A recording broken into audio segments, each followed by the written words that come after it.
Welcome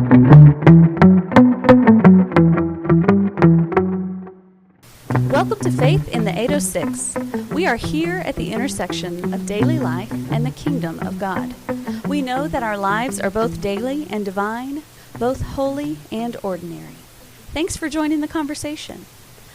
We are glad to be here with you guys today. My name is Hannah, and I have a couple guests here with me. If you would, tell us who you are and something that you're looking forward to these days.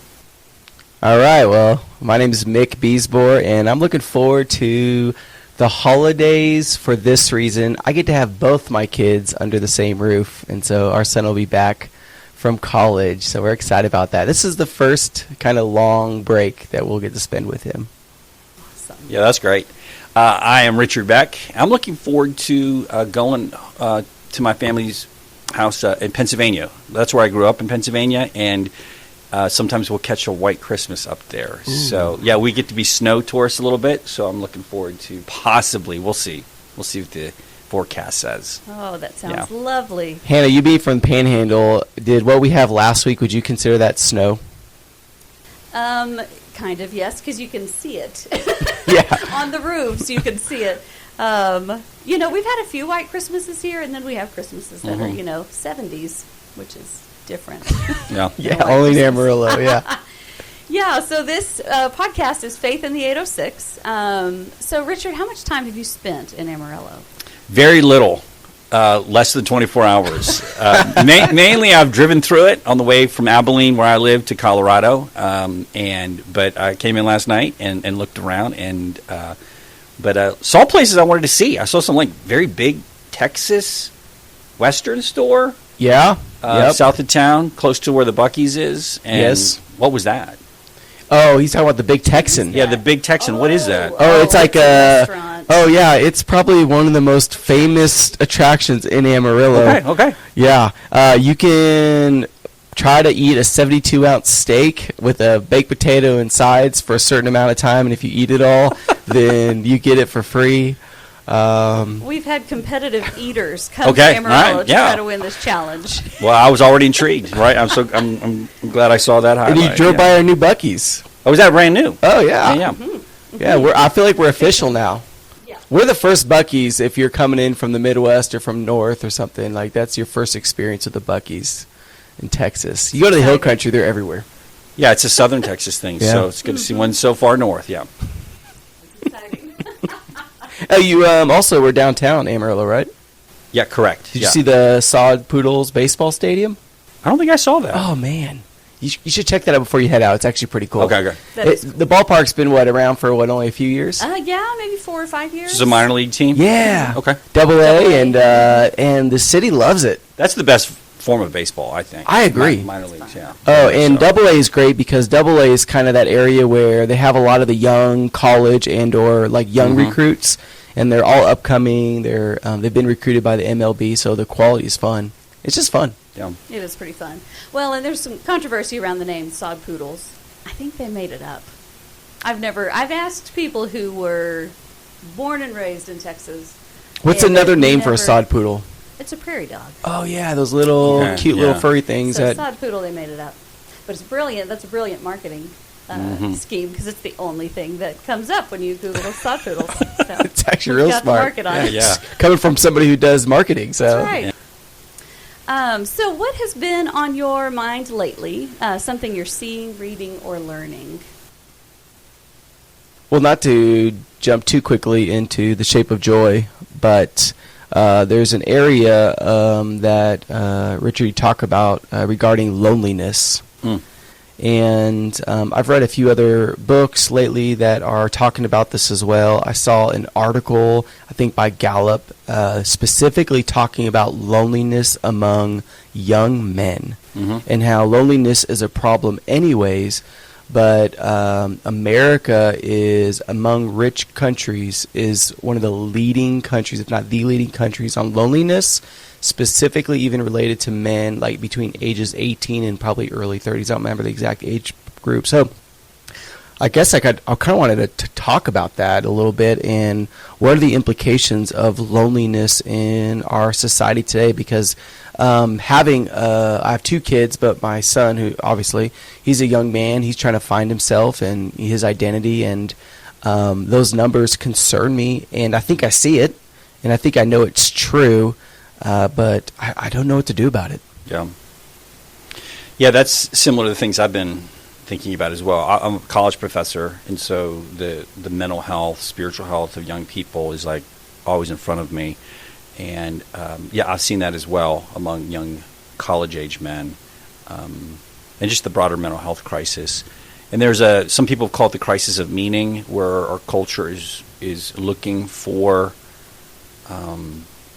meaning, depth, a location of significance for their lives, and we're actually seeing a little bit of a shift. I was just reading this morning about a shift of the younger generation, the Zoomers, kind of moving back toward religion, and we've seen just declines in religious affiliation for a couple generational cohorts, but this generation seems to be moving back to religion, and I do think it's because of a kind of an existential thirst for something more, and I think it's in a response to a variety of things, and one of those is the crisis of loneliness, which is actually lethal. In the book, I talk about how the Surgeon General put out an alert saying that loneliness is as lethal as being a pack-a-day smoker. So there's like physical effects of social isolation as well. Again, I think it might have been the article or something I read where I think despair, I think it's the word I heard was used, is like one of the leading causes of death for young men right now, which is probably related to what you're talking about. And I'm sure there's connections to what you said as far as mental health well-being and also even suicide, I'm imagining. And so I think this is a serious epidemic that we should be paying attention to, maybe globally, but I would say especially in our context and culture.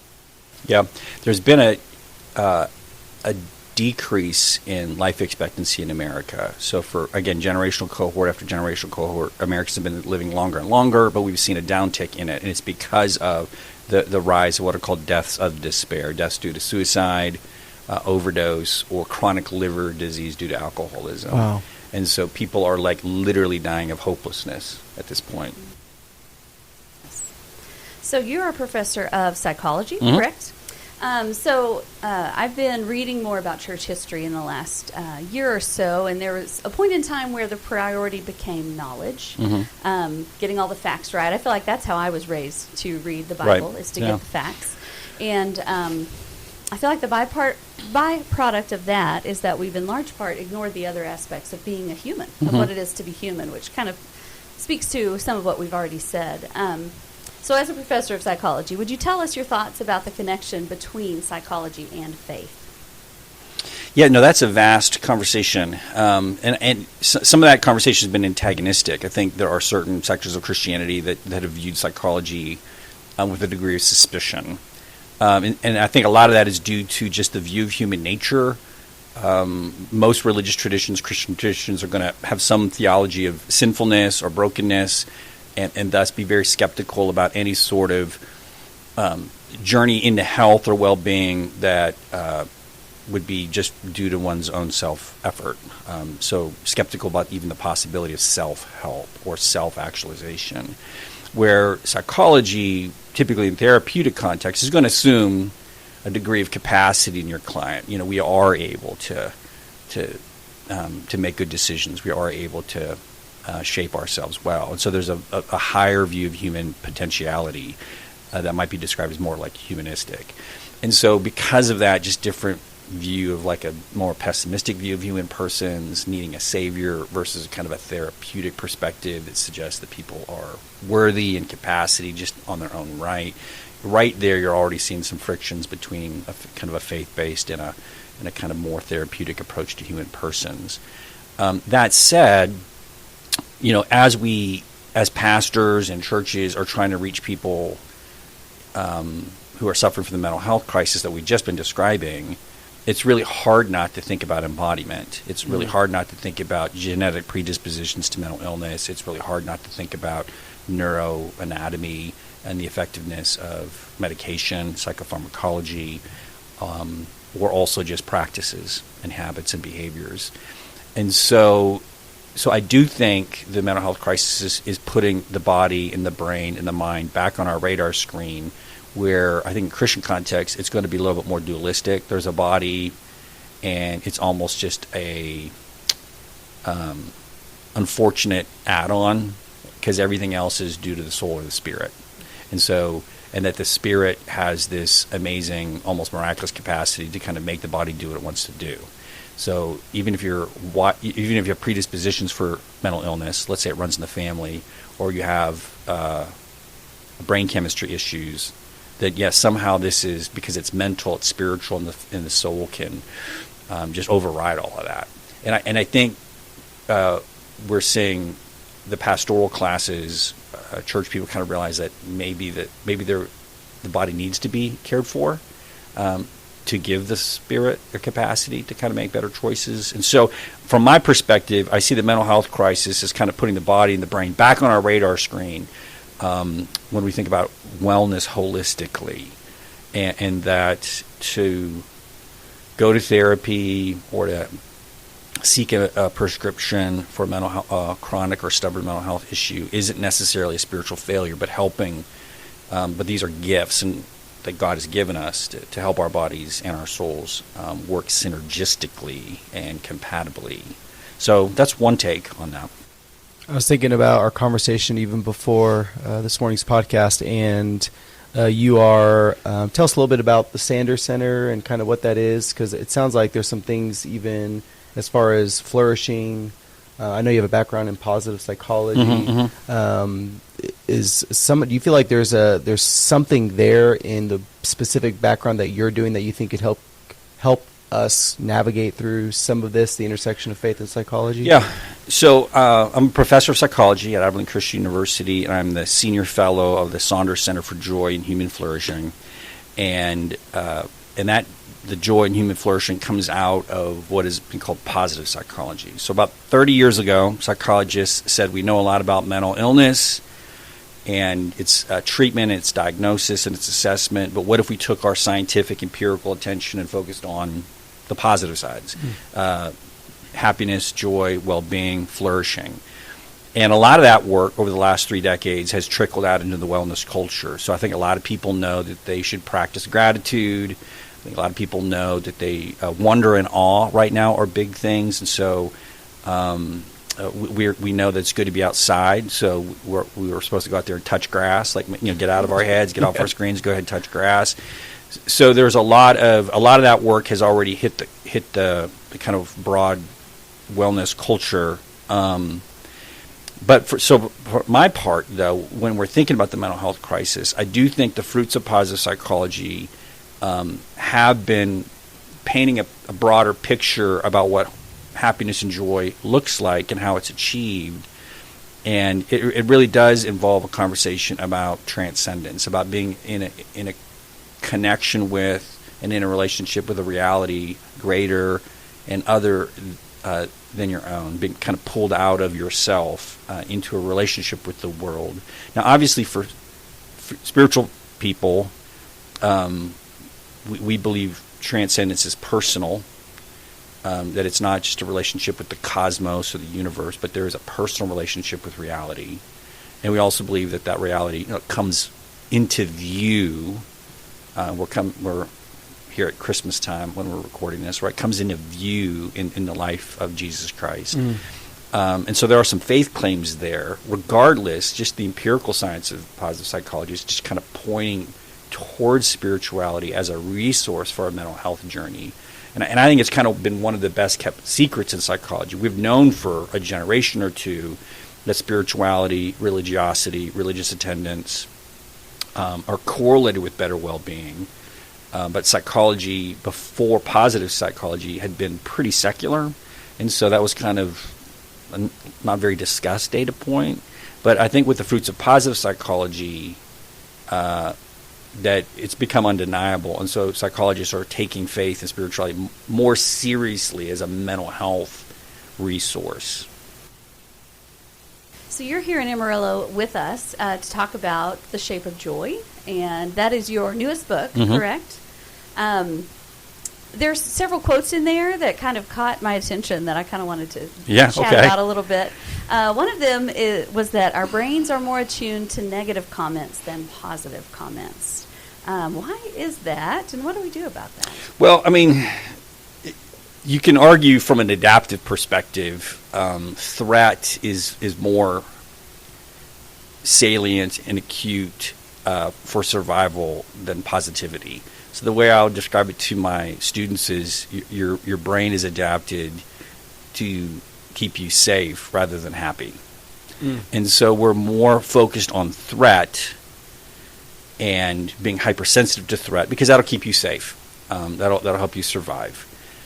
And so that's why you'll see people like persist in dysfunctional situations that don't promote their thriving. I used to work in a psychiatric hospital, and I remember a young lady in a group therapy context saying, every time I get into a healthy relationship, I get scared and I panic and I leave.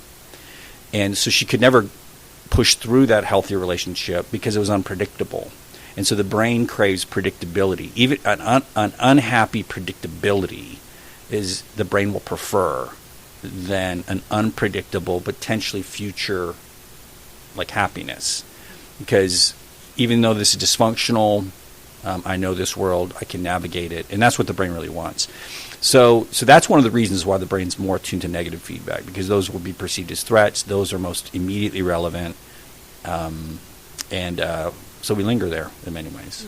I you know where I see this is on like the algorithms of digital social media technology. I feel like they're tapping into that. Oh yeah, yeah. Right, Mm-hmm. that they know how They the brain prey is on it, wired. They kind prey of. on it, and Yeah. they're like, Mhm. "Hey, this is what's going to profit us and sell us." And so that's fascinating to be able to describe that in a way where I'm like, "Wait a minute, that's every time you jump on social media, the algorithms are working against you, not in your favor. They are thriving off these negative Yeah, comments." ramping up threats, making you feel like the world is scary and unpredictable. It's fascinating. And the other thing I would also say, beyond that kind of bias towards negativity, is kind of goes to the heart of the shape of joy, which is I also think it's because our identities are pretty fragile and very connected to the conditional feedback we're getting from other people.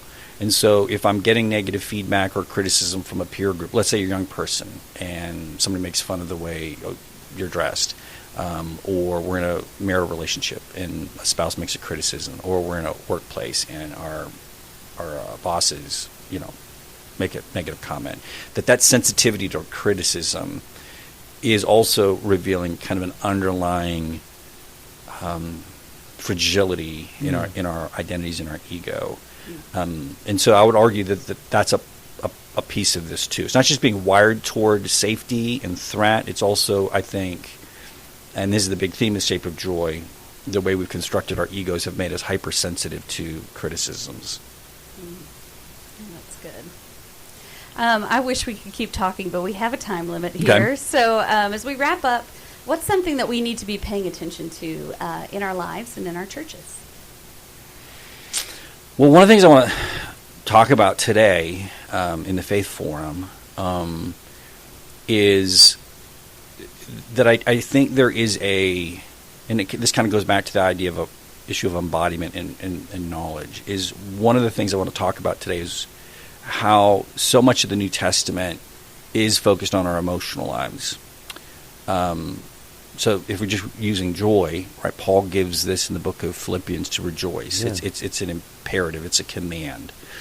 And a lot of us are like, well, that is unhelpful because I don't feel very joyful, and you're just telling me to feel joyful. Or Jesus says some very disturbing things when he says, "Do not worry," what you shall eat or what you shall drink. I mean, that's a very in an age of anxiety. That's quite a if you're in a thing bad to mood, tell somebody. Yeah, if you're in a bad mood and someone says, "Hey, get over it. You're fine." Yeah, exactly. Don't worry. Be Yeah, happy. don't worry. Be happy. And that always works. And if you think about so many of the commands of the New Testament, they are not necessary for behavior. I do think we often tend to moralize the New Testament in the sense of like it's all about good or bad behavior, or knowledge, right or wrong thinking, and our Christian witness is about right thinking. and we worry about people who have bad ideas or wrong thinking. And then there's the moral behavior. But a lot of the New Testament imperatives are about our emotional lives, and joy being one of those things, or a peace that passes understanding, or do not worry. Do not be angry. Don't let the sun go down on your wrath. And so, to me, one of the things that we need to get put on our radar screen is the emotional side of the Christian life. And we need to have a better conversation about how we're going to address those. Because just giving people emotional commands, rejoice, be at peace, do not worry, do not be angry, people don't have the equipment to just do that.